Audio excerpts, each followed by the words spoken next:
fire away, get it done, and get you guys home. You've had a busy weekend. Their coach said that they kind of anticipated you guys would play harder in the second half. He said maybe flip it. He said Tommy probably got into him at halftime, made him play better defensively. Did that happen? And how do you? No, nothing crazy. I mean, obviously we have a standard that probably wasn't met in the first half, and UTA probably gets some credit for that, and and our guys probably get a little bit of blame, and the coaches are involved in that too, and I just think the lesson is that success and winning doesn't come easy, and it always has to be based with effort, and you layer it with intelligence and passion and unselfishness, and now you got something. But if you don't put all those things together, you're gonna come up a little bit short. And so I was kind of happy how we responded in the first half because it wasn't coming easy. And that you don't start games up 30-0. So there's always that kind of back and forth, that fight early in a game. They took a little bit of a lead. We made a run, and then I was kind of disappointed at some of our shot selection. Just with a couple, and we're a program. We play with great freedom, but we also play with intelligence and unselfishness. So we address that, and I think those are great lessons for us to learn. And then we kind of obviously fixed it a little bit, and we got on a little bit of roll there in the second half. Is it similar to the other night against Belmont, the way with this game, especially early, they're hitting a lot of threes, or maybe? Maybe. Maybe. I don't know. I would have to say, I don't know. I think that, Belmont, I felt like we were a little more locked in, and maybe some of the threes they were making were guys that weren't necessarily 3-point shooters. Maybe a little out-based deal. This one was, we just our effort wasn't there on loose balls and some rebounding things early, and just some of the situations where we wanted to take advantage and pressure them, and that's what happened. So. But it's great to learn that stuff. Like, listen, you have to be a little bit of a realist as a coach, even though you're a big dreamer. That every half of basketball ain't going to be perfect, and you have to respond and learn, and make some adjustments. And a lot of times those adjustments are just mentality and effort, and I thought our guys did that. Umar said that you guys have 8 starters. Is that kind of how you look at it in terms of the rotation, that you'd be comfortable with any of them out there? For sure, I am comfortable with any of them. Like a guy like KJ, he just really impacts the game. Like it's even like loose balls. Like KJ's 75-25. He get them. I always joke in practice, who's going to get a loose ball besides KJ? Because he gets all of them, and he does it in games.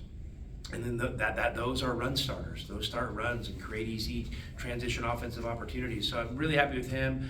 JB, I thought played, obviously his best statistical game today. He's been rock solid for the most part, but he's a really good player, and I want him to kind of find his way in his program. And for a guy to become authentically good, which he will be and he is, you can't script it.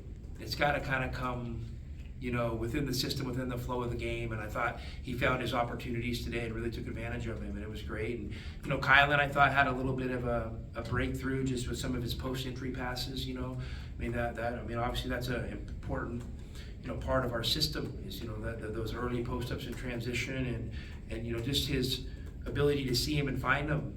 And sometimes some of these young players, they kind of struggle to see through the bodies. When there's a lot of bodies on court, and there's bodies in front of you and this and that, and but down, maybe inside there's a big advantage. Can you see through the trees a little bit? So I thought he had a little bit of a breakthrough with that today, which is exciting. Tom, this might be a dumb question, but is this the most balanced team you've had since you started here?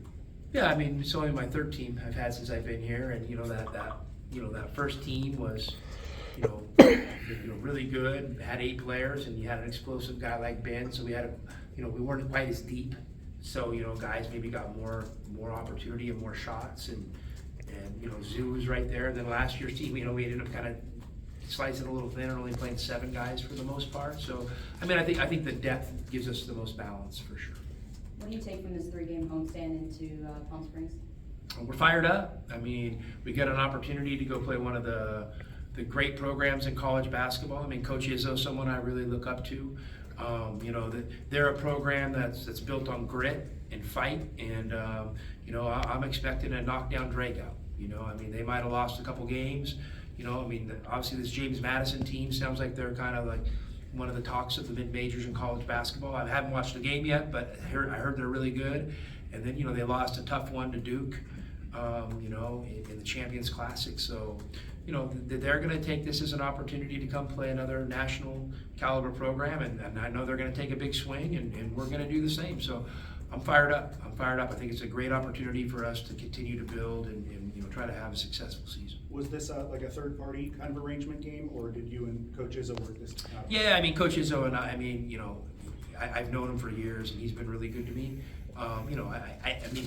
It was put together by other people, but I think there was a mutual respect there, and I've bugged him a little bit here and there to see if we can schedule a home and home type thing or something like that, and it just hasn't happened yet, but we're grateful for this opportunity for sure.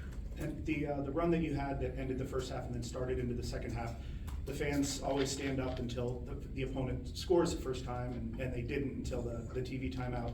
Considering what you had said on Friday about the energy and all that, how did you feel about this game compared? I felt good. I told our guys, hey, I don't know what to expect. Sunday afternoon. I don't know if people are going to be sleepy after lunch and church. If they're going to come out, breathing fire. But we need to be the spark. Our effort and energy need to be the spark for the crowd. We don't need to wait for the crowd to get us going. So I think there was a good kind of back and forth with some of our guys, making some energy and effort plays, and then the crowd responding and building a little bit of momentum for us. Do you think that, how do you feel about, in general, where the team is at going into this one versus when you went into Duke? In other words, did these last 3 home games allow you to? I pretty much slice it game to game. So I feel like we're, right where we should be. And we're going to play a great program. And I know it's going to be a really hard game. It's going to present a lot of challenges. So, I'm excited for that. If we win, it'll be awesome. If we lose, we'll be all right.